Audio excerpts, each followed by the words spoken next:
Coucou, j'espère que tu vas bien aujourd'hui. Donc nous sommes le mardi 14 juin 2022.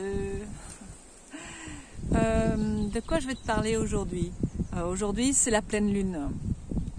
Cet après-midi, je crois à 14 h, par là c'est la pleine lune. Alors après que tu crois ou tu crois pas aux effets de la pleine lune, peu importe, il s'avère que ça a une certaine influence. Alors après, j'ai très mal eu un sommeil très agité cette nuit, donc je suis en énergie basse ce matin. Mais après, c'est peut-être pas lié à la pleine lune, peu importe. En tout cas, il se trouve qu'aujourd'hui c'est la pleine lune, donc on peut dire ou faire une similitude de dire peut-être que c'est la pleine lune qui joue, ou peut-être pas. Ce sont juste les événements du moment qui font que j'ai du mal à dormir. Peu importe. Il se trouve qu'il existe aussi des rituels, et ce matin je discutais avec Joël. Si tu veux retrouver Joël, c'est son site, c'est Sens et Équilibre. Il me semble que c'est... N'hésite pas à me le demander si ça t'intéresse de connaître son site. Elle est spécialisée plus dans le rééquilibrage alimentaire, pas que, et compléments alimentaires, reprise, connexion à soi au niveau gestion du stress, etc. etc. Parce qu'on est en train de mettre un défi en place sur l'alimentation, et donc du coup on échangeait, et du coup ça m'a fait rappeler qu'elle m'avait transmis aussi des rituels de pleine lune et de nouvelle lune. Donc j'ai lu tout à l'heure le rituel de la pleine lune, donc reconnexion à soi, je remercie ce qui est présent et je note ou je laisse partir ce dont je n'ai plus besoin au niveau des émotions, des pensées, etc.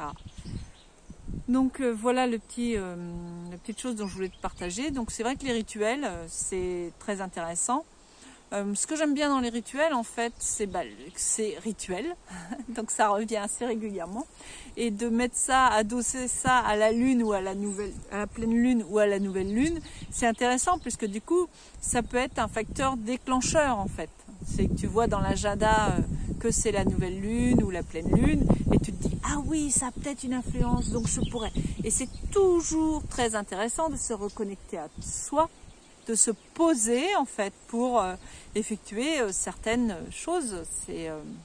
Pour moi ça a beaucoup de sens, et c'est pour moi aussi très important, et chacun devrait prendre prendre du temps pour soi. Aujourd'hui, je trouve que c'est une notion qui devient de plus en plus essentielle, de prendre du temps pour soi. Donc voilà. Et qu'est-ce que je... Tiens, je sais pas si je peux te montrer, faire retourner la vidéo.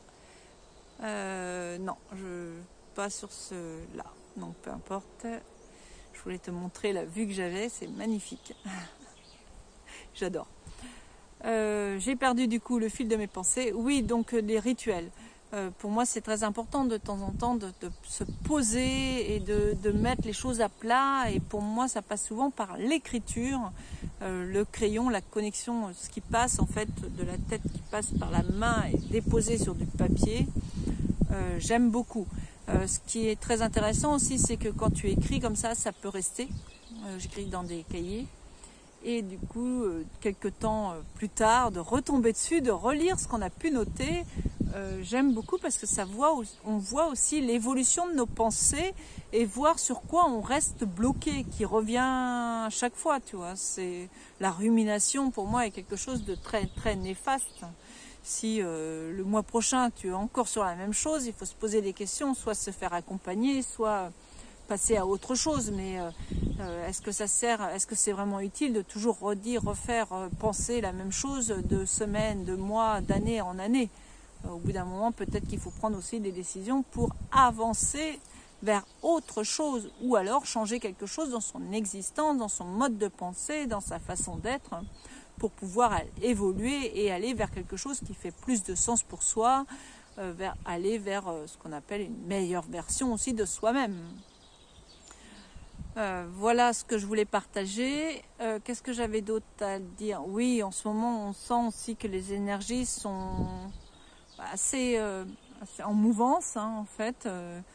C'est assez...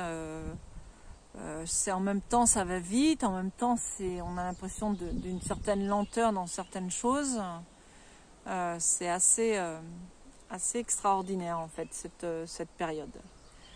Je vais peut-être te refaire une vidéo après pour vraiment te montrer. J'aimerais bien te montrer, mais je ne vois pas où changer le sens de ma caméra. Et si je te tournais? Oui, voilà, je vais te tourner comme ça. Je sais pas si tu vois. J'adore ce paysage, c'est très très très reposant. Il y a les nénuphars qui commencent à fleurir, on les voit en surface. Là, il y a des petites fleurs blanches. Il y a aussi des petits poissons, donc c'est magnifique. Voilà, voilou. Ben, je te souhaite une excellente journée, plein de bonnes choses à toi. Je te souhaite de te reconnecter à toi et de te poser. Si toi aussi tu es dans une énergie basse comme je peux l'être moi aussi, ben, fais une pause, pose-toi et puis fais ce qui t'appelle, fais ce qui vient à toi. Ne te prends pas la tête surtout. Ne va pas essayer d'aller contre ton énergie. Quelquefois c'est bien de passer à autre chose et de se mettre en mouvement pour pouvoir dépasser cette énergie basse, mais je pense aussi que par moments c'est important de savoir se poser. Voilà, ben je te souhaite plein de bonnes choses et je te dis à plus tard. Je suis Nadia Payard, coach, si tu veux me retrouver, donc bit.ly/Nadia Payard. Bye bye.